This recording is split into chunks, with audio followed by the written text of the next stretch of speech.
O estudo de hoje, o livro Depois da Morte, de Leon Denis. Nós continuamos o tema Universo e Deus, que Leon Denis aborda para nós aqui. Primeiro, né, as duas partes anteriores, essa terceira parte que a gente vai estudando.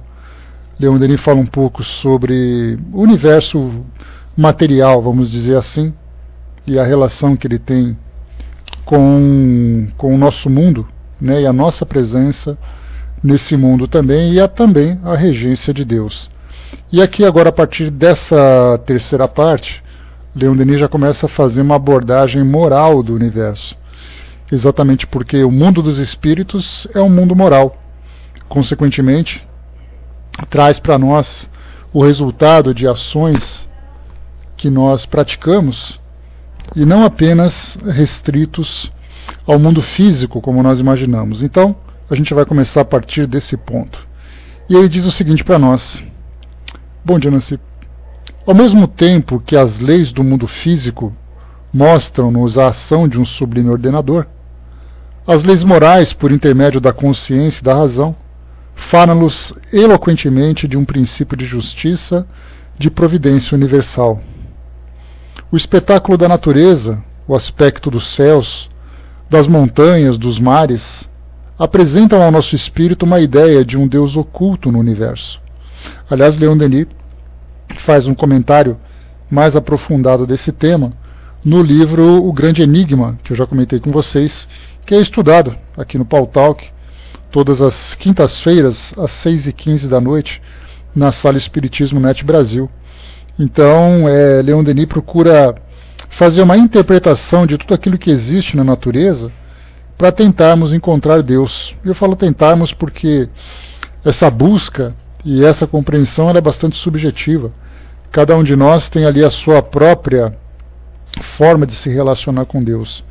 Alguns o encontram com mais facilidade, outros têm um pouco mais de dificuldade, mas nesse livro, então, ele procura fazer essa interpretação de todos esses sinais que existem à nossa volta no mundo físico para encontrarmos ali a presença do Criador. E ele continua. Olha, pelo menos ele ficaria apaixonado pela natureza, viu, André? Não sei se por acaso ele estaria convencido disso, né? Mas certamente ele veria, né, a natureza, né, o nosso mundo físico, de uma perspectiva muito mais romântica e não tão cética assim, né? E continua. A consciência mostra-o em nós, ou antes dá-nos alguma coisa dele, que é o sentimento de dever, do dever e do bem. É um ideal moral para onde tendem as faculdades do espírito e do coração. O dever ordena impiedosamente, impõe-se. Sua voz domina todas as potências da alma. Possui uma força que impele os homens até o sacrifício, até a morte. Isso aqui é o dever de que nós estamos falando, né? Então, se nós temos o dever de cumprir determinada tarefa, e quando se fala em dever, nós falamos de um compromisso sério, responsável, nós certamente fazemos todos os sacrifícios. Então esse é o nosso dever, essa é a nossa obrigação. Por si só, dá à existência sua grandeza e sua dignidade. A voz da consciência é a manifestação em nós de uma potência superior à matéria, de uma realidade viva e ativa. A razão, igualmente, nos fala de Deus. Os sentidos fazem-nos conhecer o mundo material, o mundo dos efeitos. A razão revela-nos o mundo das causas. A razão é superior à experiência. Esta experiência verifica os fatos. A razão agrupa-os e deduz suas consequências. Por si só, apresenta que na origem do movimento e da vida se acha a inteligência, que o menor não pode conter o maior, nem o inconsciente produzir o consciente. Fato este que, entretanto, resultaria da concepção de um universo que se ignorasse a si mesmo. A razão descobriu as leis universais antes da experiência. O que esta fez foi tão somente confirmar suas previsões e fornecer provas. Porém, há graus na razão. Ela não é igualmente desenvolvida em todos os homens. Daí a desproporção e a variedade de opiniões. Nessa passagem, Leon Denis aborda a questão da razão e da experiência.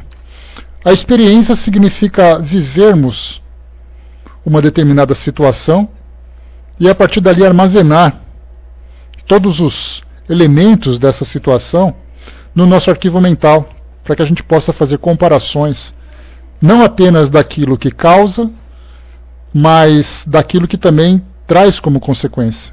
Então essa é a experiência. A razão, ela consegue ir um pouco mais além, porque nós conseguimos fazer uma interpretação de um determinado fato e analisar suas consequências e, consequentemente, também os elementos que a compõem, sem necessariamente viver aquele evento. Ou seja, falando no nosso cotidiano, nós sabemos, por exemplo, temos uma compreensão das leis, temos uma compreensão do significado da aplicação dessas leis na vida da sociedade. Se por acaso acontece uma infração, nós sabemos exatamente o que vai acontecer com o infrator a partir do momento em que a justiça aplica as suas leis. Então significa que nós não precisamos viver uma experiência, uma vida de criminalidade, para entendermos o que um criminoso vai vivenciar. Então a nossa razão consegue ir além do momento, porque do contrário nós só conseguiríamos raciocinar, só conseguiríamos pensar e conseguiríamos viver em torno daquilo que nós experimentamos. A experiência, sem dúvida nenhuma, nos dá muito mais subsídios, nos fortalece, nos engrandece diante das situações da vida, e por isso, nós sempre sabemos que a nossa fase da infância é aquela fase da imaturidade. Essa imaturidade significa aquela mente que não consegue ainda compreender todas as situações que a vida pode apresentar. Já aquele que tem mais experiência de vida, que já alcançou algumas tantas primaveras, certamente já viveu muitas experiências, mas não significa que ele tenha vivido todas.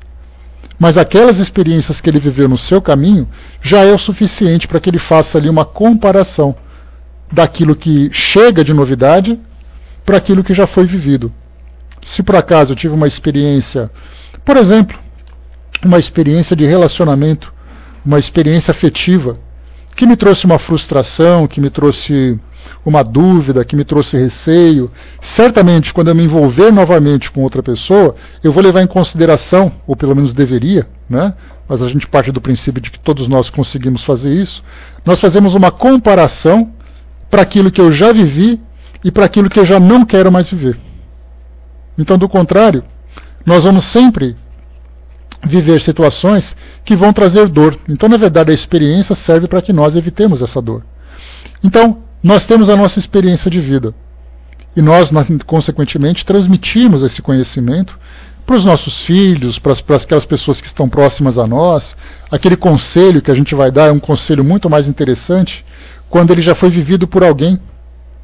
Eu posso falar para vocês, por experiência própria, de dizer assim, olha, se eu fizer um estudo sobre o casamento, eu vou falar para vocês coisas muito bonitas.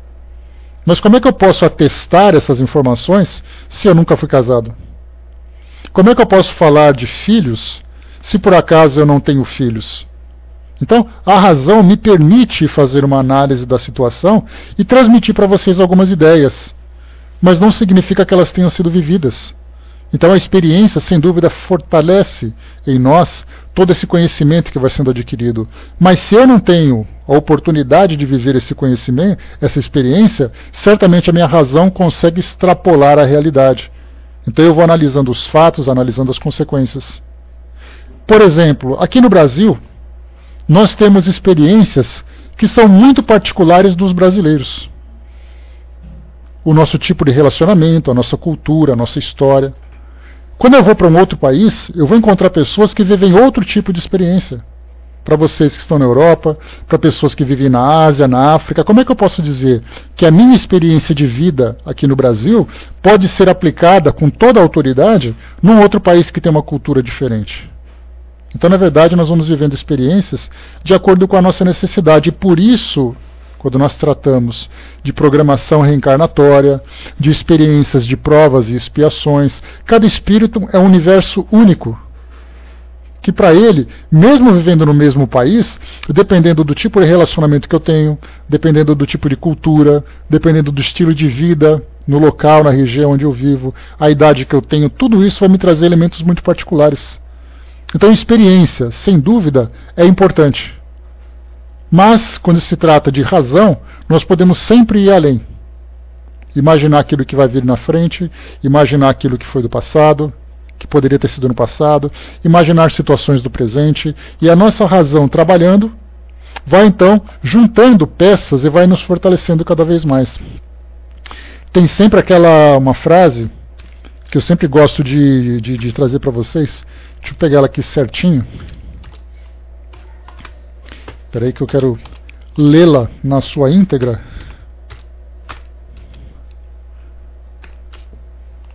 Está aqui. É uma frase retirada do livro Estação de Desembarque, de José Ernesto Bolonha. Ele diz assim: há pessoas que não aprendem nem mesmo com os próprios erros. São os arrogantes. Outras só aprendem com os próprios erros. São os ingênuos. Só os sábios aprendem com os erros dos outros. Então a gente vê que quando nós temos a razão desenvolvida, nós somos capazes de analisar as situações da vida. E sem necessariamente viver essa experiência, nós conseguimos então evitar vários dissabores e transmitir para nós também vários tipos de conhecimentos que somente a experiência poderia ser vivida. Está aqui, Andréa. A Vânia colocou, o que mais vemos pessoas falando sobre aquilo que não conhecem, como se fosse expert no assunto em todas as áreas, né? E a Lívia colocou, às vezes também transmitimos ideias com base no que ouvimos dos outros, mas nunca é como viver exatamente a situação. Até porque também, Lívia, nós não temos condições de vivermos todas as situações. Não dá para a gente fazer isso. Então nós conhecemos, às vezes, aquilo que nós vivemos, porque como foi colocado nessa frase que eu li para vocês, mesmo batendo cabeça, mesmo apanhando da vida, mesmo passando por dificuldades, nós repetimos os erros. Por uma questão de fraqueza moral, por uma questão de razão não desenvolvida. Então é disso que o Leon Denis trata, que a razão ela vai muito além do que o conhecimento. A experiência é importante, mas eu não preciso viver todas, eu não preciso usar drogas, por exemplo, drogas ilegais, para dizer que elas são ruins. Basta eu ter o conhecimento analítico e técnico também, ou teórico, podemos dizer assim, para poder avaliar a situação. Simplesmente usando a razão. É isso que Leon Denis traz para nós, então. E quando ele trata nessa questão de falar sobre Deus, normalmente a gente pensa assim, olha, eu não acredito em Deus porque eu nunca vi. E aí a gente remonta, né, naquela passagem do Novo Testamento, quando se fala, por exemplo, que Tomé, coitado do Tomé, ficou marcado pelo resto da sua história, né, porque ele tinha que ver para crer. E quando se fala que Tomé tinha que ver para crer, que acabou virando São Tomé, né? Muita gente acha que ele era um apóstolo improdutivo, um apóstolo imperfeito, simplesmente porque ele precisava alimentar a sua razão com a experiência. E isso não faz dele menor ou pior. Talvez isso trate da sua fé, mas é uma questão muito particular dele. Então quando nós usamos a frase, você parece São Tomé, tem que ver para crer, coitado do Tomé ficou rebaixado lá junto de Judas, coitado, que também foi outro que passou por uma experiência difícil. Então temos ali, nessa questão que Leon Denis traz para nós, exatamente isso. Como é que nós vamos conhecer Deus se nós não o vemos? Através da nossa razão. Já não é mais uma questão de fé, porque a fé sem a razão é aquela fé cega, onde nós fantasiamos aquilo que nós precisamos, aquilo que nós queremos acreditar. Agora, quando nós usamos a nossa razão para analisar Deus, nós começamos a ver Deus de um modo muito mais lógico, muito mais preciso dentro das nossas possibilidades hoje. Vamos em frente. A razão igualmente nos fala de Deus. Aqui eu já li essa parte, né? E aqui também, aqui embaixo ele coloca: porém, há graus na razão. Só um instantinho, filha, depois eu continuo. Há graus na razão. Ela não é igualmente desenvolvida em todos os homens. Daí a desproporção e a variedade de opiniões. quando nós temos esse entendimento também de que cada um de nós se encontra num estágio evolutivo diferente, quando cada um de nós viveu experiências diferentes. Porque quando nós falamos em estágios evolutivos diferentes, temos aqueles espíritos, sem dúvida, que já avançaram muito mais nas experiências existenciais, tanto no mundo material como no mundo espiritual, como nós temos também aqueles que ainda estão tateando as experiências, porque muitas vezes, embora não tenham retrocedido na sua evolução, ficaram paralisados em virtude de dificuldades que estão passando, dificuldades morais, dificuldades afetivas, fraquezas de caráter, tendências viciosas, e isso paralisa a evolução do espírito. E ele então tem primeiro resolver essa situação, é como aquele aluno repetente. Ele repete de ano, vai aprender as mesmas coisas de novo, vai passar pelas mesmas provas de novo, para depois evoluir. Então nós temos essa variedade de graduação. Mas nós temos também situações diferentes de vida. Muitas vezes nós temos o mesmo grau evolutivo, mas cada um depurando aquilo que precisa, aprendendo aquilo que precisa. Então nós temos ali uma série, uma infinidade de diferenças de personalidade, de caráter, de conhecimento de cada um de nós, exatamente porque cada indivíduo é independente um do outro. E quando nós falamos assim, quando nós começamos a olhar o mundo dessa forma, nós tiramos, por exemplo, aquela ideia de superioridade e inferioridade. Porque eu sou melhor do que o outro, porque eu sei mais do que o outro. Muitas vezes o conhecimento ele é limitado àquela área de conhecimento restrita ao mundo físico, porque em termos de conhecimento moral, de experiência moral, ele não sabe absolutamente nada. Então quando nós começamos a entender a natureza humana, a natureza espiritual, e essas diferenças que existem no nosso mundo, nós começamos a viver muito mais à vontade, porque nós não ameaçamos e não nos sentimos ameaçados por ninguém. Nós simplesmente nos vemos como iguais, pelo fato de sermos criaturas, mas cada um vivendo o seu momento, cada um vivendo a sua própria experiência. A Lívia colocou, são os níveis variados de aprendizagem. Vejo isso na sala de aula, explico o mesmo assunto para todo mundo, mas são pessoas diferentes, com vivências diferentes, que absorvem o assunto de modo diferente. E é aí que entra o talento do professor, de saber exatamente lidar com essas diferenças, respeitar essas diferenças e ser perseverante para que todos absorvam o seu conhecimento. E assim acontece na vida de um modo geral. Vamos em frente. Se o homem soubesse recolher-se e estudar a si próprio, se sua alma desviasse toda a sombra das paixões que as paixões acumulam, se rasgando o espesso véu em que o envolvem os preconceitos, a ignorância, o sofisma, descesse ao fundo de sua consciência e de sua razão, acharia aí o princípio de uma vida interior oposta inteiramente à vida externa. Poderia então entrar em relação com a natureza inteira, com o universo e Deus. E essa vida lhe daria um antegozo daquela que lhe reserva um futuro de além-túmulo e os mundos superiores. Aí também está o registro misterioso em que todos os seus atos, bons ou maus, ficam inscritos, em que todos os fatos de sua vida se gravam em caracteres indeléveis, que para reaparecerem após a morte como brilhante clarão. Então o que Leon Denis fala para nós é sobre essa viagem interior que todos precisamos fazer. A partir dessa viagem, a partir desse autoconhecimento, é que nós vamos analisar exatamente tudo aquilo que existe de conteúdo moral em nós. Porque algumas vezes nós procuramos fazer sempre uma avaliação intelectual para tentar entender qual o grau de conhecimento que nós temos, o quão brilhante nós somos perante a sociedade. Isso demonstra ser uma certa arrogância. De saber assim, olha, eu quero saber se eu sei muito para poder me comparar com as pessoas. Isso diz respeito ao mundo exterior. Mas quando nós fazemos uma viagem interior e começamos a buscar em nós esse conteúdo moral, e não apenas reconhecê-lo, mas fazendo aquele processo que eu já falei para vocês, aquelas 3 etapas. Primeiro, Eu preciso entender o que é o certo e o que é o errado. E para isso eu preciso de uma referência. Nós temos, por exemplo, uma referência, os ensinamentos do Evangelho, que não se tratam de ensinamentos religiosos, mas nós pegamos o Evangelho como manual de condutas morais. Então eu leio e começo a ter uma compreensão. O que é o certo, o que é errado, o que é bom, o que é mal para mim.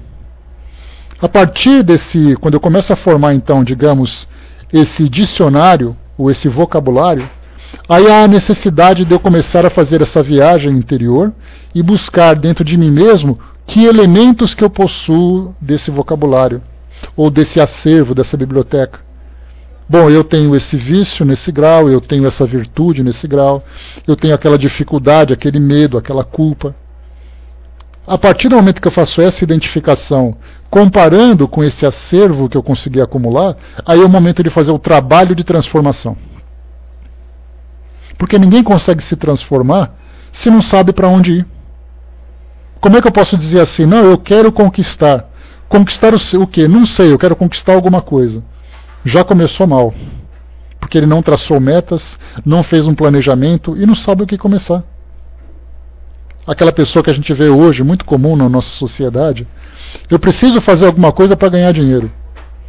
E o que você vai fazer? O que você sabe fazer? Ah, não sei fazer nada, mas eu não sei o que fazer, mas eu preciso. Esse é um péssimo negócio. Então, quando se trata das questões morais, é a mesma coisa.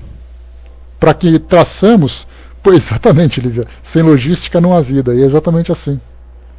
Há necessidade de estrutura, de planejamento, de capacitação, de tudo. Quando nós falamos moralmente, é a mesma coisa. E aí então começamos a fazer essa reforma interior, que dentro da doutrina nós utilizamos essa expressão com tanta banalidade que ninguém consegue compreender exatamente o seu significado e a complexidade desse processo. Eu preciso fazer uma reforma interior. Reformar significa mudar a forma daquilo que existe hoje. Mas qual é a forma que existe hoje se eu não fiz um autoconhecimento, se eu não fiz essa busca interior? É daí então que nós começamos a ver o quão difícil, o quão problemático para nós é exatamente essa vida que nós temos hoje, porque tudo para nós hoje diz respeito ao mundo exterior. Nós temos que lutar, que sobreviver, que lidar com as diferenças. Então a gente começa a olhar para fora e tentar se adaptar àquilo que o mundo oferece. E nós somos, seres humanos, seres que se adaptam com muita facilidade. E esse é um problema. Porque se por acaso nós encontramos, por exemplo, como se uma expressão popular que fala que nós vivemos num local onde impera a lei da selva, onde o que vale é a sobrevivência, cada um utiliza os seus recursos para poder sobreviver. Só que essa fase da sobrevivência já passou há muito tempo. Nós não precisamos mais sobreviver. Nós precisamos aprender a viver. A sobrevida é aquela primitiva. Hoje nós encontramos não apenas uma estrutura física, material, uma estrutura social e um grau de conhecimento que nós podemos desenvolver a nossa própria vida. Então nós não precisamos mais ter essa preocupação de tentar competir, de tentar superar. Embora não precisemos, infelizmente nós vemos isso no mundo hoje. Daí essa quantidade enorme de conflitos. Então ninguém está preocupado em fazer dentro de si uma transformação. Ele quer transformar o mundo sem ter referências. Leon Denis trouxe isso para nós no livro Obras Póstumas, quando a gente estava... Aliás, Kardec, desculpem. Kardec trouxe isso para nós quando estudamos Obras Póstumas, numa das suas passagens que tratavam da questão social. Ele dizia assim, que muitas vezes uma sociedade se rebela, uma sociedade entra em conflito apenas para protestar contra aquilo que vive, mas ela não sabe o que quer. É como nós vemos hoje, vemos manifestações pelo mundo todo, pessoas quebrando, pessoas destruindo, pessoas levantando cartazes. Eles querem mudanças, mas a pergunta é, como vai fazer essa mudança? Ah, eu não sei, eu sei que precisa mudar. Então mesmo que nós não saibamos o que fazer, nós sabemos que queremos alguma coisa diferente do que existe hoje. Porque a nossa proposta, vai com Deus, bom trabalho, Filomena. Bom trabalho para você também, Ana, André. Então, quando nós falamos sobre esses protestos hoje, as pessoas apresentam suas propostas, mesmo que elas não tenham fundamento. Porque é muito comum a gente ver isso hoje. Eu quero fazer uma coisa diferente, eu quero isso, e eu acho que o ideal é fazer tal coisa. Só que essa coisa que ele se propõe a fazer acaba trazendo um desequilíbrio para outras que dizem respeito a outros grupos, a outras sociedades. Como acontece hoje que nós vemos nas manifestações, por exemplo, de greve. O indivíduo fala assim, nós vamos fazer uma paralisação para protestar contra tal coisa. Só que a sua escolha afeta outras pessoas, traz prejuízo para outras pessoas. Mas o que importa é gritar, o que importa é se manifestar. Exatamente porque nós não temos ainda valores interiores desenvolvidos para podermos externar, para podermos demonstrar e então estruturar as nossas vidas. Nós agimos pelo instinto. E o instinto é impulsivo, o instinto é agressivo. Ele não é racional, ele não é moral. Somos imediatistas e impulsivos. Esse é um problema muito grave para nós. Nós agimos pelo impulso. Me dá vontade, eu faço. E eu quero resolver agora. Mas você já pensou nas consequências disso? Não pensei e não me interessa. Então há a necessidade de primeiro transformar o homem, para depois transformar a sociedade. Como Joana de Ângeles fala para nós, que a sociedade é um organismo vivo. Se existem células doentes, o corpo fica doente. E nós somos partes, nós somos células desse organismo social. Cada um de nós tem um papel a desempenhar, mesmo que ainda não compreendamos a sua função. E não falamos de o papel a desempenhar, muitas vezes nós pensamos assim, mas qual é o emprego que eu preciso ter? Qual é a minha função nessa estrutura? Muitas vezes é uma questão moral. Basta apenas que você tenha uma conduta moral equilibrada dentro do seu grupo, que já é o suficiente para que você provoque efeitos positivos sobre aqueles que recebem essa influência. Vamos em frente.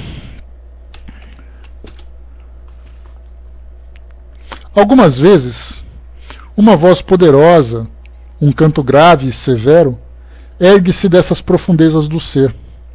Retumba no meio das ocupações frívolas e dos cuidados da nossa vida, a fim de chamar-nos ao dever. Infeliz daquele que recusa ouvi-la.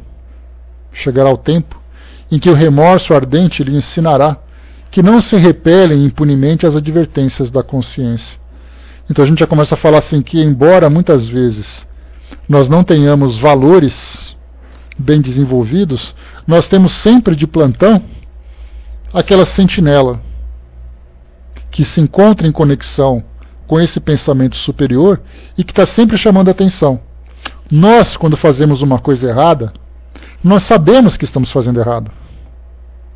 Mesmo aquele que tem aquela facilidade de infringir as leis, por exemplo, da nossa sociedade, aquele que causa uma violência, aquele que provoca uma infração contra o patrimônio, aquele que provoca uma agressão, não importa qual crime, aquele que faz uma corrupção, ele sabe que está fazendo errado, dá aquele friozinho na barriga, dizendo assim, olha, tomara que ninguém veja. Isso, na verdade, não é só uma questão de medo da aplicação das leis. É a consciência que chama. Mas como Leon Denis colocou para nós, infeliz daquele que recusa ouvi-la. E muitos de nós vivemos isso não apenas com relação a crimes contra a sociedade. Muitas vezes no nosso relacionamento. Dentro da nossa família, nós dizemos e agimos de uma forma que acaba magoando o outro. Dentro de relacionamento nós temos fraquezas morais que acabam muitas vezes jogando abaixo a confiança, a fidelidade, a estrutura. Sabemos que estamos fazendo errado. E é esse impulso ainda, esse nosso instinto animal, que nos leva a essa busca de satisfação, a essa busca de um prazer. Que ele é ilusório porque ele acontece, mas ele tem o seu preço. Quer dizer, não é ilusório porque a satisfação realmente acontece. Só que a felicidade é ilusória porque ele acredita que vai ser feliz. Só que a felicidade não é o prazer. O prazer, como eu falei para vocês, ele traz satisfação, ele traz conforto, mas ele não traz felicidade, que ainda é um elemento que nós desconhecemos. Lívia colocou, né, nas mínimas coisas a gente sabe onde está o erro, só que temos a mania de deixar para lá. Exatamente. Todo mundo sabe, quando a gente faz alguma coisa, quando a gente fala, quando a gente tem uma atitude, a gente sabe que está fazendo errado. Aí quando a gente entra naquela história, não faça ao outro aquilo que você não gostaria que fizesse a você, como Jesus ensinou, se nós levássemos isso ao pé da letra, à risca, nós certamente nos livraríamos de muitas tristezas, muitas decepções. Não apenas por aquilo que nós causamos às pessoas, mas por aquilo que nós causamos a nós mesmos. Porque a lei de causa e efeito, ela é moral. Ela não é simplesmente material. Se por acaso eu abuso, por exemplo, da alimentação, e ela me traz uma intoxicação, eu vou sentir dor física, sim, vou sentir dor física. Mas qual é o meu real aprendizado? É moral. Porque o sofrimento para nós é uma grande professora, é um grande professor. O Zé colocou, né? É o id, né? Ou o super-id reprimindo o ego. Esse super-id é o super-ego, né? É o nosso vigilante de plantão. Ele avisa e ele age. Mas nós temos um instinto ainda. Fernando colocou, né? Mas vamos pelo que não arrisca, não petisca. É o imediatismo que nós colocamos lá em cima, né? É a porta larga, como o Evangelho traz para nós. Então a gente vê que Jesus fala de porta larga, porta estreita, essas coisas todas de uma linguagem bastante simples, mas quando nós começamos a desembolar esse novelo, nós percebemos que ele fala de uma linguagem, fala de uma situação absolutamente clara e real para a nossa vida, só que nós não conseguimos interpretar. Então nós ficamos repetindo, né? Libertem-se do homem velho, abrace o homem novo. O que significa isso? Mude os seus valores, mude as suas condutas, para que você possa viver sem esse sofrimento todo. E aí nós utilizamos aquela linguagem que os nossos irmãos evangélicos utilizam com bastante frequência, entregue-se a Jesus. O que significa isso? Não é você simplesmente esperar que ele faça alguma coisa. Significa que você viver em função, sustentado pelos valores transmitidos por ele. Mas aí nós acreditamos naquela salvação fácil sem o sacrifício pessoal. E o sacrifício pessoal é o mais difícil para todos nós. Continuando, vamos lá. Sim, há em cada um de nós fontes ocultas de onde podem brotar ondas de vida e de amor, virtudes, potências inumeráveis. É nesse santuário íntimo que cumpre procurar Deus. Deus está em nós, ou pelo menos há em nós um reflexo dele. Ora, o que não existe não poderia ser refletido. As almas refletem Deus como gotas do orvalho da manhã refletem os fogos do sol, cada qual segundo o seu brilho e grau de pureza. Então mesmo, isso aqui é uma passagem muito bacana, bom dia Florzinha, uma passagem muito bacana, bom dia Arnaldo, porque mostra para nós uma situação bastante peculiar, porque nós olhamos para o mundo hoje e nós vemos pessoas que são criminosas, pessoas que praticam as maiores atrocidades contra nós individualmente ou contra a sociedade, e aí a gente pensa assim, né, esses indivíduos simplesmente se afastaram de Deus. É uma linguagem romântica, poética, só que na verdade ninguém se afasta daquilo do qual faz parte. Faz parte da nossa própria natureza. Só que na verdade os instintos falam muito mais forte do que a própria consciência. Que até mesmo aqueles que são os mais criminosos sabem o que estão infringindo ou sabem quando estão fazendo certo. Então, mesmo que olhemos aquele indivíduo na televisão que foi preso por tráfico de drogas, por um crime de violência, aquelas coisas que chocam a sociedade, esse indivíduo tem Deus dentro dele. A única diferença é que para ele é mais forte um instinto, mas isso não afasta nem 1 centímetro, nem 1 milímetro, nada de Deus, porque nós não podemos tirar de nós aquilo que faz parte da nossa natureza. A única diferença é que ele, pela opção que faz pelo seu livre-arbítrio, vive em função das experiências materiais e não das experiências espirituais. Mas vai chegar um momento em que a lei de causa e efeito vai trazê-lo de volta.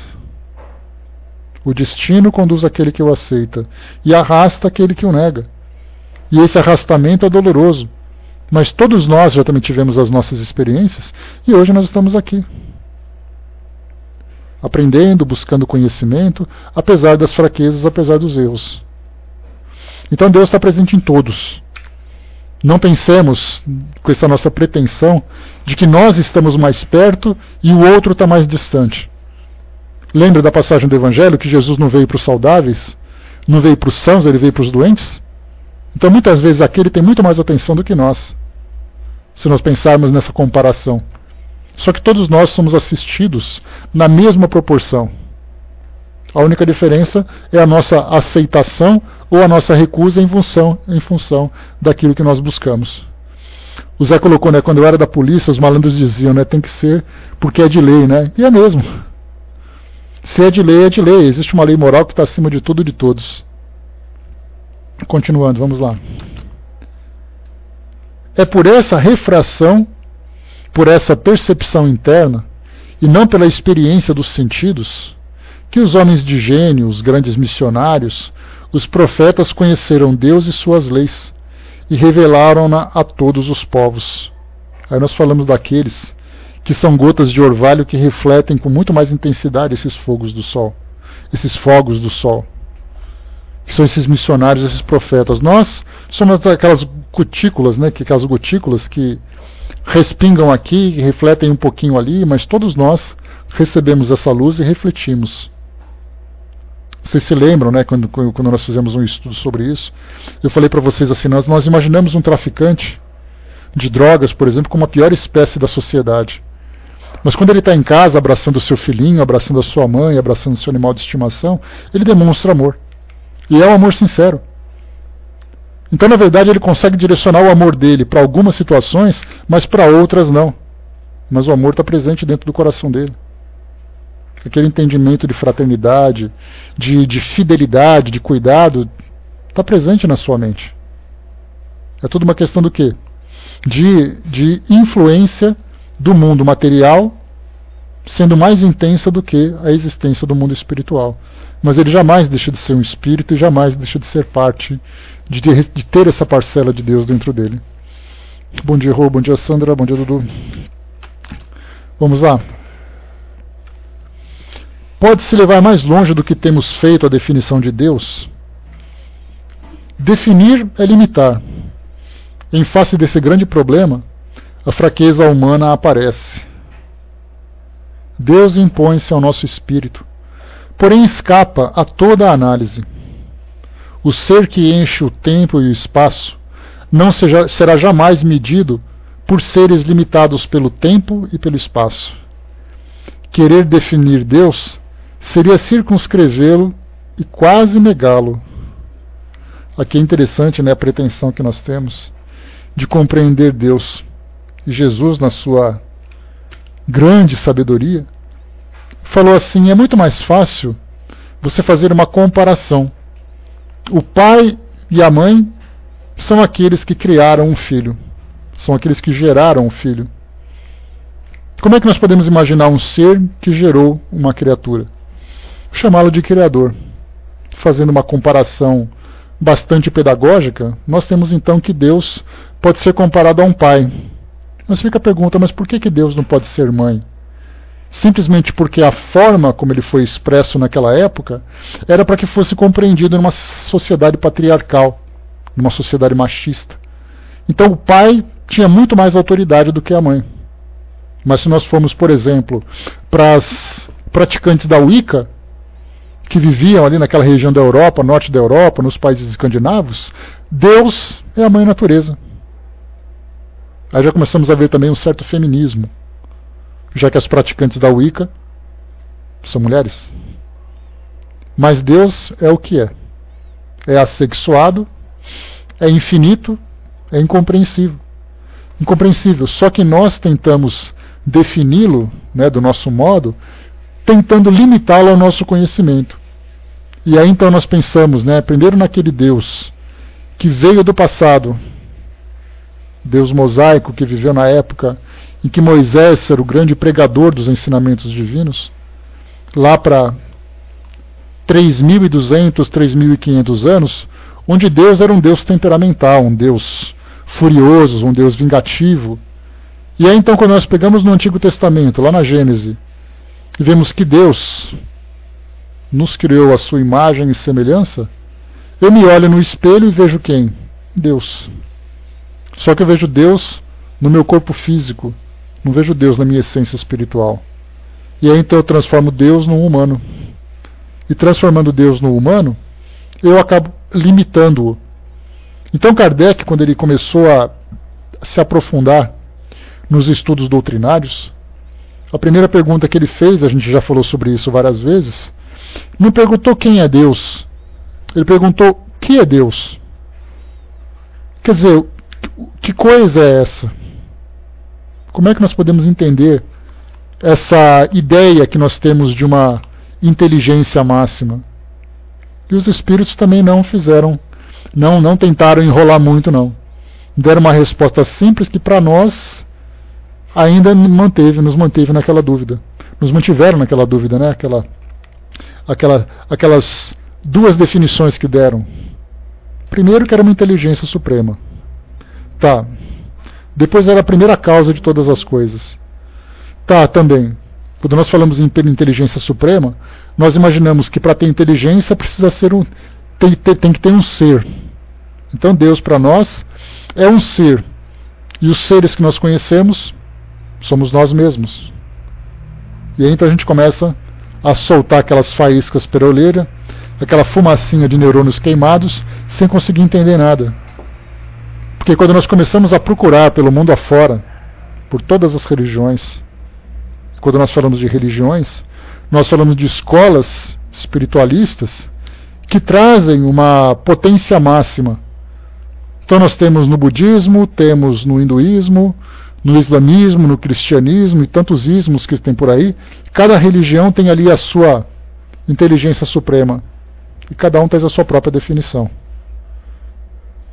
Quanto maior a visão material que tem do mundo, mais Deus se encontra materializado. E aí nós não falamos daquela ideia de será que nós estamos certos e eles estão errados?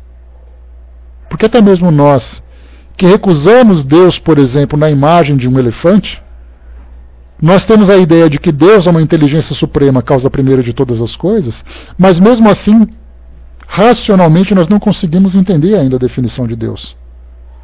Nós podemos recusá-lo como homem, podemos recusá-lo como elefante, podemos recusá-lo como sol. Mas o que nós entendemos a respeito de Deus exatamente? Então, na verdade, nós vamos excluindo aquilo que para nós não é racional, mas a nossa razão não consegue buscar essa definição. Então, por isso que Leon Denis coloca para nós.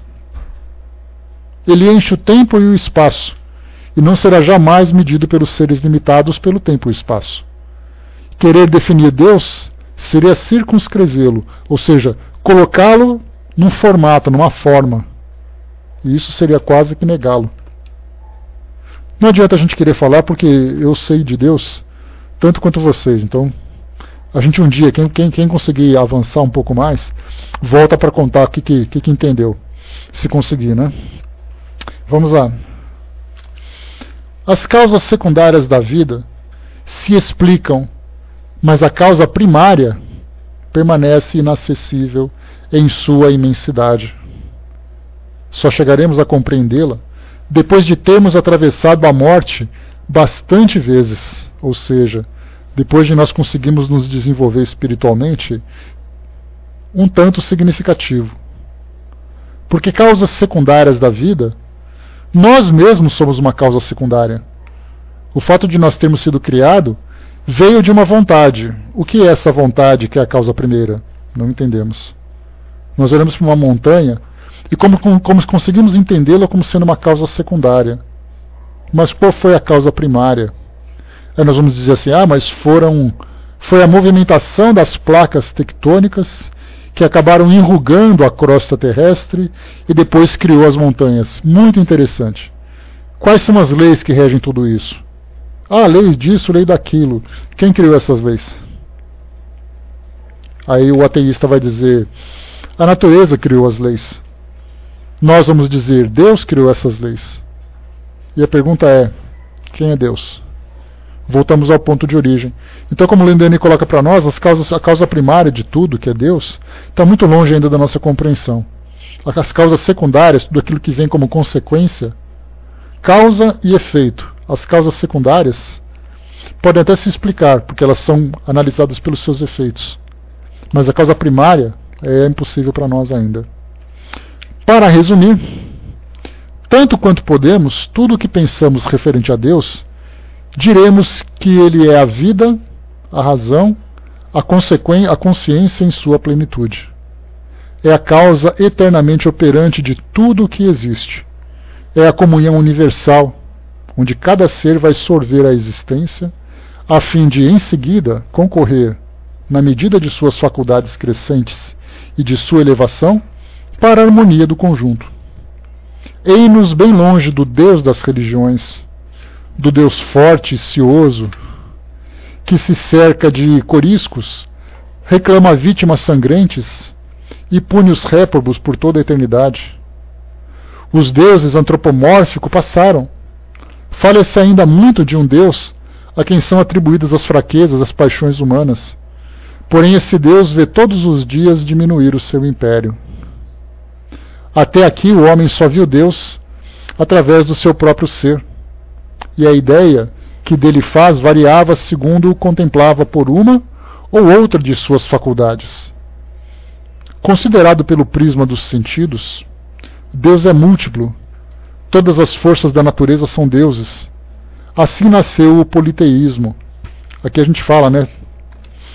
Deus do trovão, Deus da água, Deus do tempo, Deus do amor, ou deuses, né? Já que a gente também tem ali uma diferença entre eles.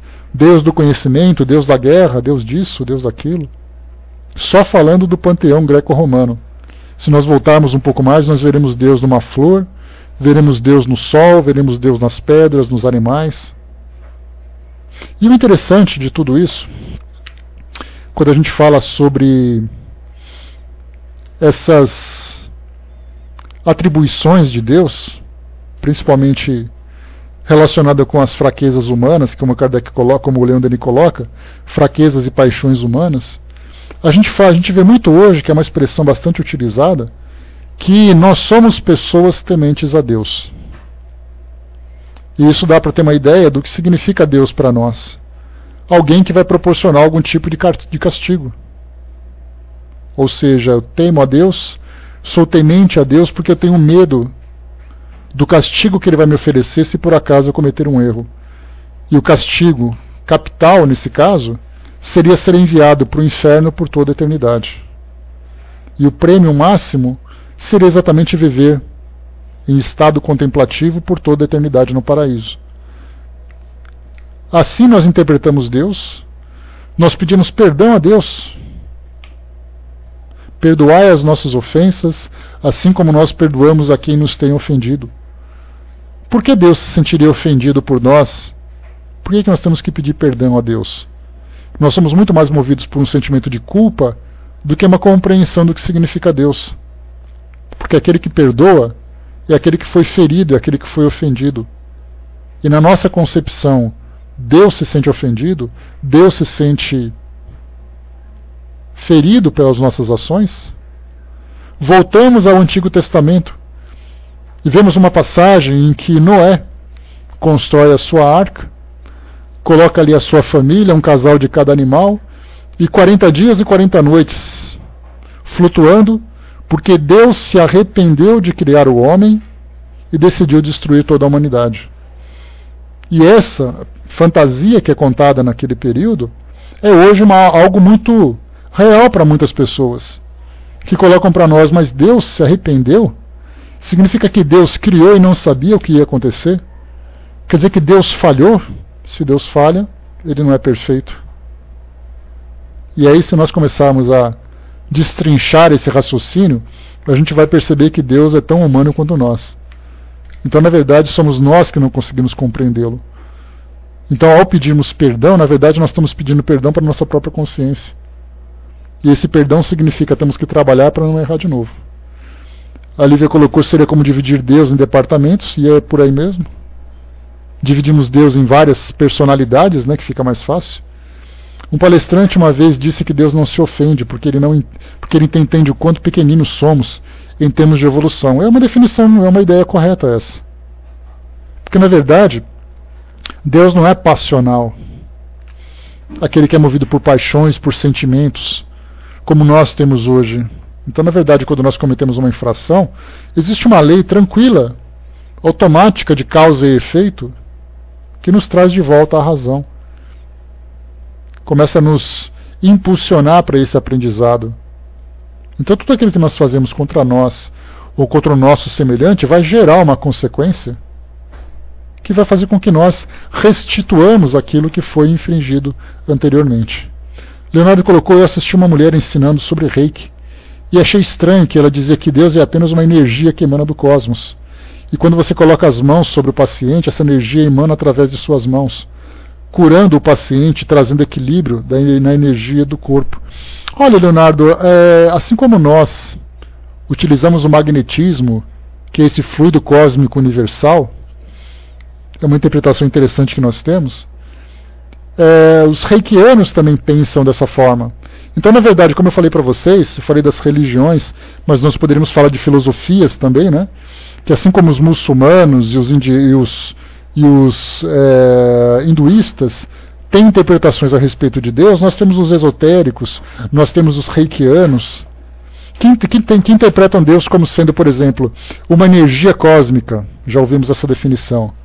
O arquiteto do universo, os maçons falam isso. Mãe natureza, o pessoal de uma religião.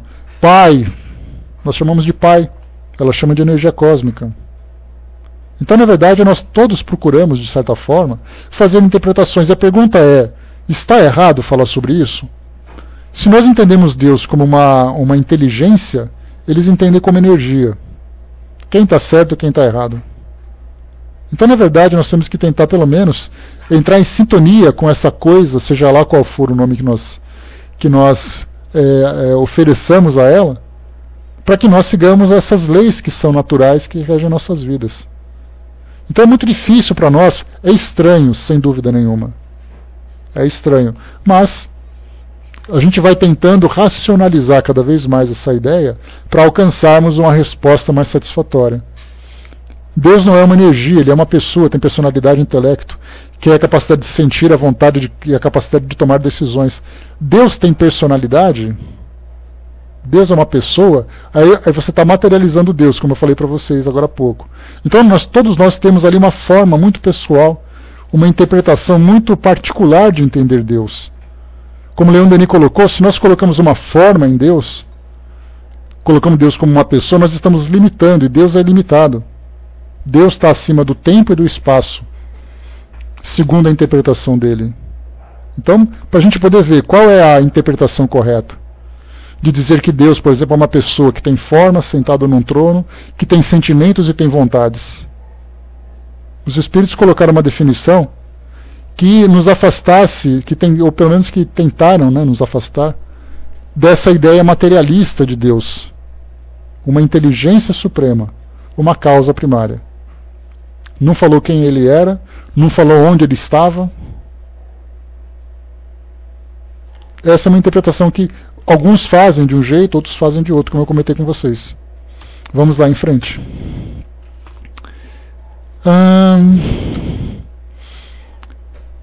Deixa eu ver aqui. Tá, a Lívia colocou: quando criança eu aprendi que era um senhor velhinho que fazia coisas que ninguém conseguia explicar. Depois de assistir Harry Potter, descobri que esse velhinho também faz mágica em Dumbledore, né? Pois é. Vai complicando cada vez mais a nossa ideia, né? Visto pela inteligência, Deus é duplo, espírito e matéria. Daí o dualismo. Isso pela inteligência. A razão esclarecida, ele aparece triplo: alma, corpo e espírito. Essa concepção deu nascimento às religiões trinitárias da Índia e ao cristianismo. Percebido pela vontade, faculdade soberana que resume todas as outras, compreendido pela intuição íntima, que é uma propriedade adquirida lentamente, assim como todas as faculdades do gênio, Deus é uno e absoluto. Nele se ligam os 3 princípios constitutivos do universo para formarem uma unidade viva. Assim se explica a diversidade das religiões e dos sistemas, tanto mais elevados quanto têm sido concebidos por espíritos mais puros e mais esclarecidos. Quando se consideram as coisas por cima, as oposições de ideias, as religiões e os fatos históricos se explicam e se reconciliam numa síntese superior. A ideia de Deus, debaixo das formas diversas em que o tem revestido, evolve entre 2 escolhos nos quais esbarraram numerosos sistemas. Um é o panteísmo, que conclui pela absorção final dos seres no grande todo. Ou seja, quando nós deixamos o mundo físico, nós retornamos para Deus como, na interpretação que nós compreendemos, que nós já conhecemos, como uma gota da chuva que cai no oceano. Ela então se mistura, se dissolve e perde a sua individualidade. Diferente daquilo que a doutrina espírita nos explica, pela personalidade dos espíritos que se manifestam, cada um guardando as suas lembranças, o seu conhecimento e a sua história. Então esse é o panteísmo.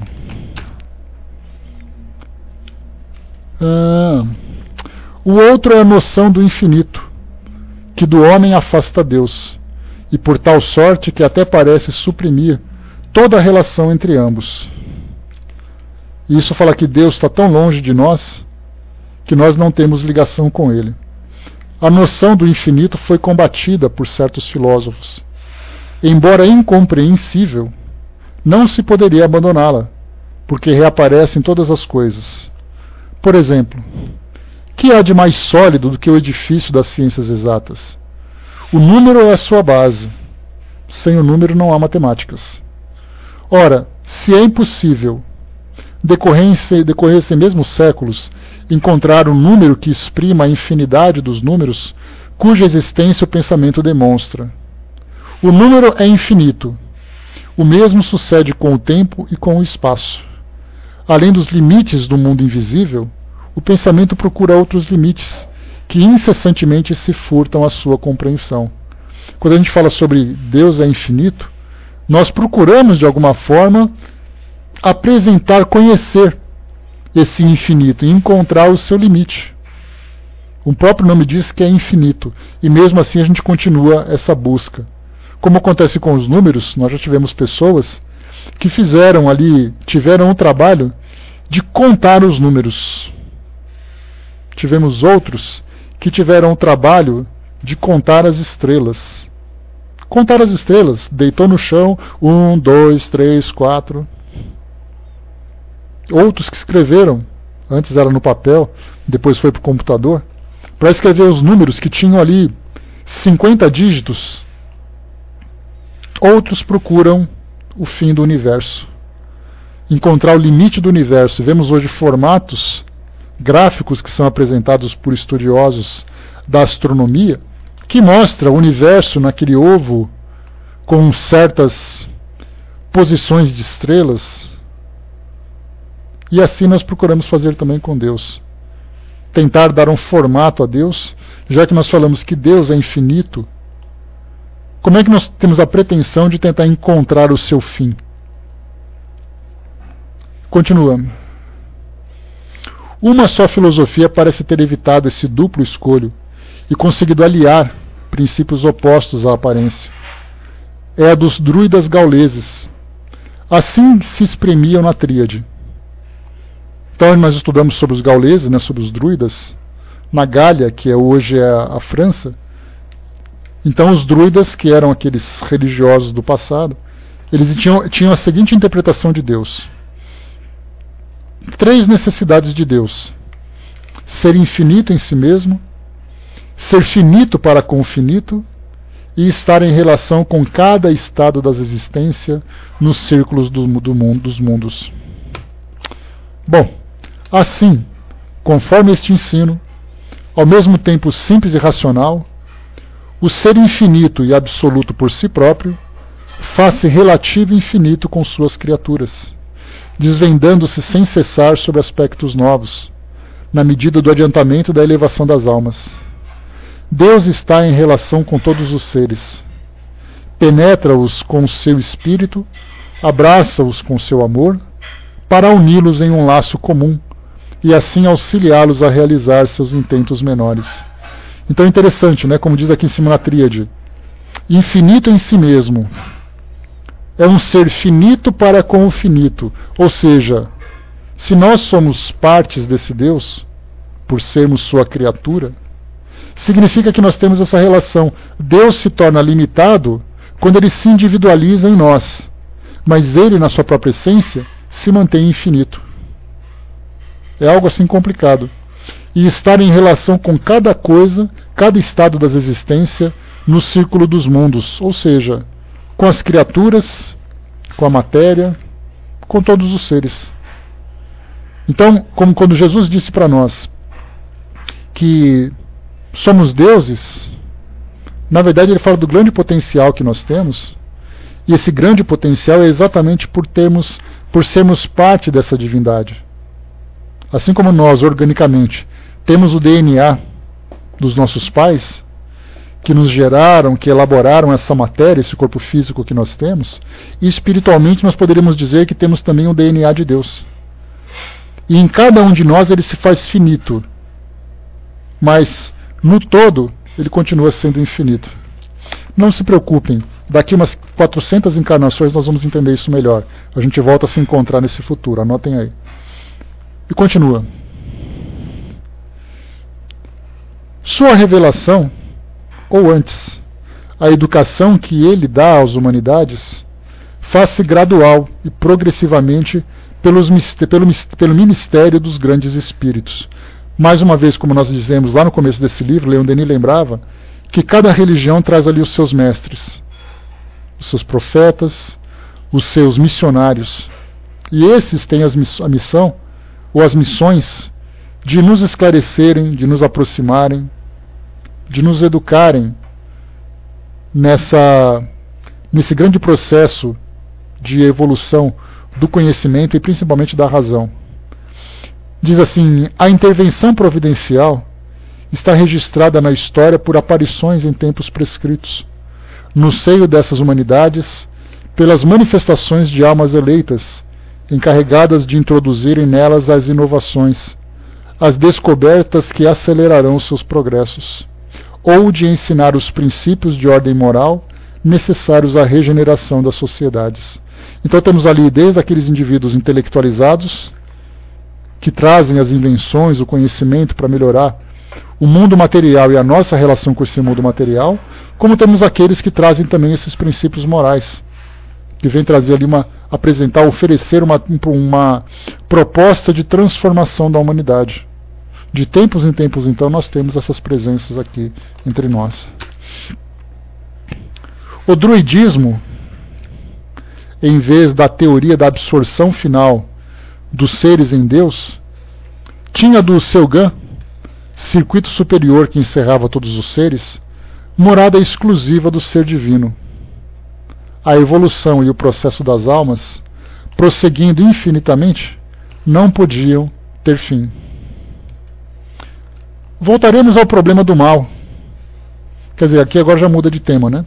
Voltemos ao problema do mal, de que só incidentemente tratamos, e que a todos os pensadores tem preocupado. Deixa eu ver o tamanho desse texto. Falta pouco aqui, pessoal. Vamos lá. Vamos com fé que nós conseguimos. Por que Deus, causa primária de tudo quanto existe, perguntam os céticos, permite que no universo subsista um mal? Kardec fala sobre o mal lá no livro A Gênese, nos primeiros capítulos. Como é que nós podemos entender a natureza do mal? Vimos que o mal físico, ou o que é considerado tal, em realidade não é mais que uma ordem de fenômenos naturais. O caráter maléfico destes ficou explicado desde que foi conhecida a verdadeira origem das coisas. A erupção de um vulcão não é mais extraordinária que a ebulição de um vaso cheio de água. O raio que derriba edifícios e árvores é da mesma natureza que a centelha elétrica, veículo do nosso pensamento. Outro tanto sucede com qualquer fenômeno violento. Resta a dor física. Lembra quando nós estudamos sobre lei de destruição? A destruição para nós é aquilo que provoca um choque nos nossos sentidos, nos faz sentir fisicamente ou nos faz sentir moralmente. Mas nada mais é do que um processo de transformação. Somos nós que entendemos como destruição, como algo mal que acontece com a humanidade. Resta a dor física, mas sabe-se que ela é a consequência da sensibilidade. E isto já é um magnífico conhecimento conquistado pelo ser depois de longos períodos que passou nas formas inferiores da vida. Ou seja, sensibilidade. Ela é um ganho que os seres mais primitivos conquistaram nesse processo evolutivo. Então nós nos perguntamos muitas vezes, essa é uma questão extremamente filosófica para nós, por que os animais sofrem se eles não têm livre-arbítrio? Por que nós vemos um animal sendo maltratado se eles não fizeram nada em encarnação anterior que pudesse trazer essa consequência? E aí Emmanuel, através do Chico, traz para nós uma ideia. Ele diz assim, que para nós a dor ainda é uma consequência de algo errado. Essa é a interpretação que nós temos. Mas a dor tem um potencial de desenvolver sensibilidades que nós ainda não compreendemos. Então nós podemos aceitar ou recusar essa resposta se nós tivermos uma interpretação melhor. Mas tem uma lógica nesse entendimento, que muitas vezes a dor não apenas sensibiliza aquele que a sofre, mas aqueles também que estão próximos. E isso atinge a todos nós, desde esse nosso nível superior de evolução, na condição humana, até os níveis inferiores. Todos estão aprendendo a desenvolver a sensibilidade. E muitas vezes a sensibilidade só é percebida através da dor. Continuando.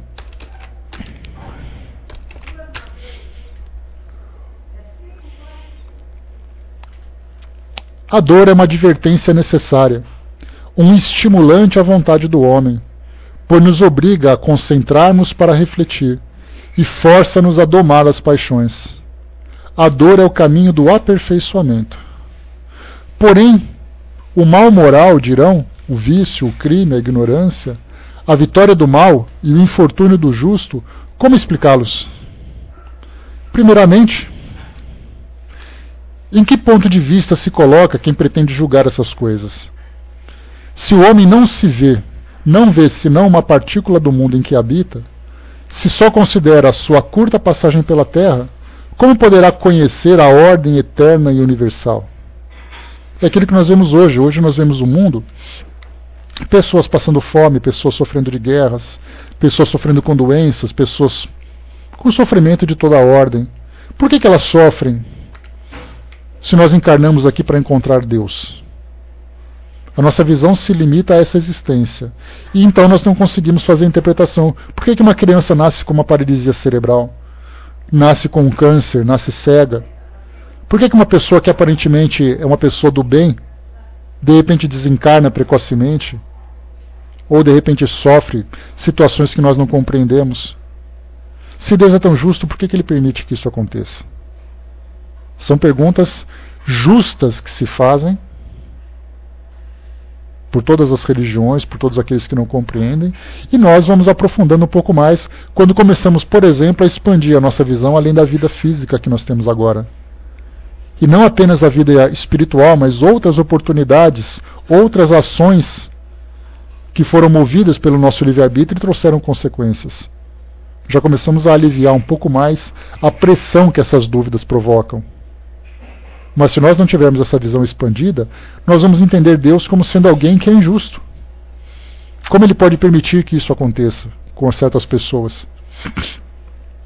Aquela ideia de Jó, por exemplo, ou Job, né, na Bíblia para os ingleses, quando diz assim para nós, por exemplo, Deus tirou tudo, tirou o patrimônio, tirou a família, tirou isso, tirou aquilo.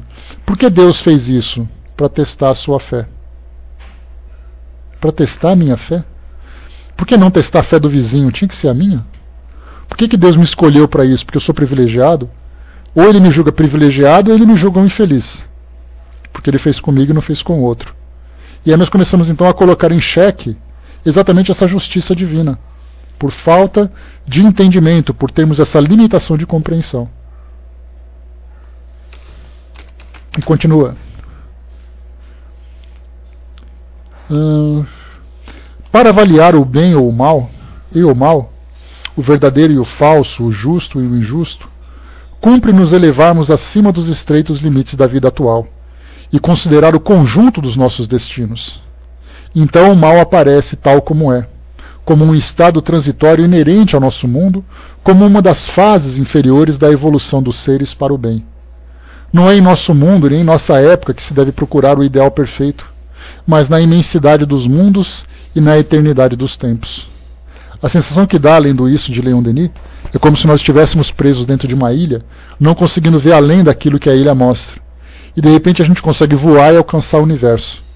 E a gente percebe, eu acreditava que meu mundo se resumia naquela ilha. E de repente eu vejo hoje um universo que está completamente aberto e inteiramente à minha disposição. Imensidade dos mundos e eternidade dos tempos. Esses são o tempo e o espaço em que nós, como espíritos imortais, nos movimentamos. E não apenas aqui no nosso mundo, nesse período em que nós vivemos agora. A história do livro Libertação do Peixe, a mesma coisa também. O peixe no aquário, de repente o peixe vai para o oceano. Ou vai para um rio, né? Já que se ele for de rio de peixe de água doce. E continua. Entretanto, se seguirmos o aperfeiçoamento contínuo das condições vitais do planeta, alenta a evolução das espécies e das raças através das idades, se considerarmos o homem dos tempos pré-históricos, antropóide das cavernas, com instintos ferozes e as condições de sua vida miserável, e se compararmos depois esse ponto de partida com os resultados obtidos pela civilização atual, veremos claramente a tendência constante dos seres e das coisas para um ideal de perfeição. A própria evidência, mostrando-nos que a vida sempre melhora, se transforma e se enriquece, que o montante do bem aumenta sem cessar e que o dos males diminui, obriga-nos a reconhecer esse encaminhamento gradual das humanidades para o melhor.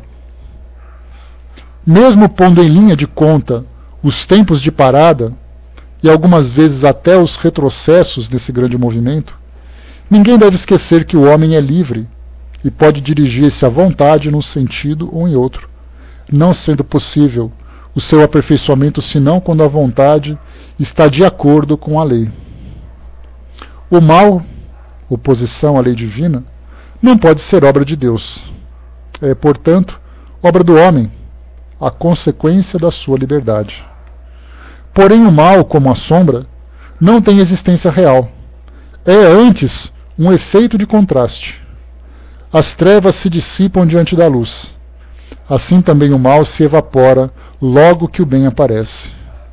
Em uma palavra, o mal é a existência do bem. Maravilhoso isso, né? Uma interpretação simples, que basta que nós expandamos a nossa visão para poder nos sintonizarmos com esse pensamento. Chegando aqui ao nosso final. É a ausência do bem, né? Disse algumas vezes que Deus bem poderia ter criado as almas perfeitas, para assim lhes poupar as vicissitudes e os males da vida terrestre. Se nos ocuparmos de saber se Deus poderia formar seres semelhantes a si, responderemos que, se assim fosse, a vida e a atividade universais, a variedade, o trabalho, o progresso não teriam um fito, e o mundo ficaria preso em sua imóvel perfeição. Ora, a magnífica evolução dos seres através dos tempos, a atividade das almas e dos mundos elevando-se para o absoluto, não é preferível a um repouso insípido e eterno? Um bem que não se tem merecido nem conquistado será mesmo um bem? E aquele que o obtivesse sem esforço poderia ao menos apreciar o seu valor? Diante da vasta perspectiva de nossas existências, cada uma das quais é um contraste para a luz, diante dessa ascensão prodigiosa do ser, elevando-se de círculos em círculos para o perfeito, o problema do mal desaparece. Saiu das baixas regiões da matéria e ascender todos os degraus da imensa hierarquia dos espíritos, libertar-se do jugo das paixões e conquistar uma a uma todas as virtudes, todas as ciências, tal é o fim para o qual a providência formou as almas e dispôs os mundos, teatros predestinados a lutas e trabalhos. Acreditemos nela e bendigamo-la. Acreditemos nessa providência generosa, que tudo fez para o nosso bem. Lembremo-nos de que, se parecem existir lacunas em sua obra, essa só provém da nossa ignorância e da insuficiência da nossa razão. Acreditemos em Deus, grande Espírito da justiça no universo. Tenhamos confiança em sua sabedoria, que reserva compensações a todos os sofrimentos, alegria a todas as dores, e avancemos de coração firme para os destinos que Ele nos escolheu. É belo e consolador,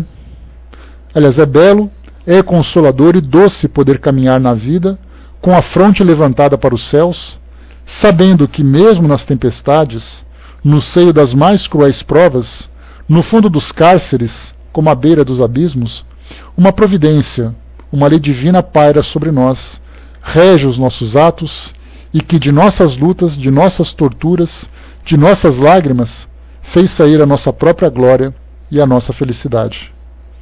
É aí, nesses pensamentos, que está toda a força do homem de bem.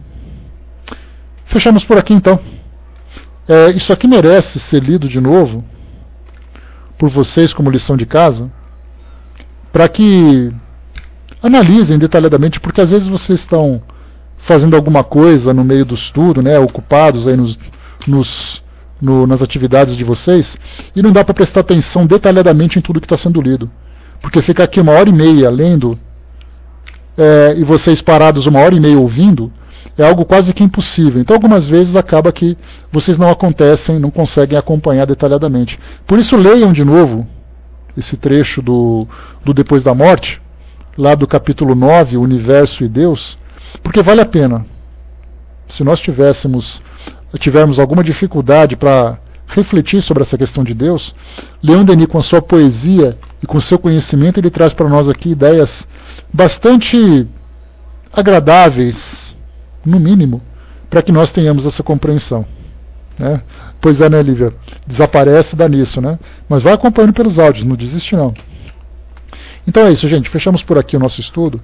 O próximo capítulo, capítulo 10, a vida imortal. Aí nós vamos falar agora sobre a imortalidade da alma, né? Que é sempre muito legal da gente conhecer, da gente compreender. Então, página 71, capítulo 10, a vida imortal é o nosso próximo tema na terça-feira que vem. Na quarta-feira agora.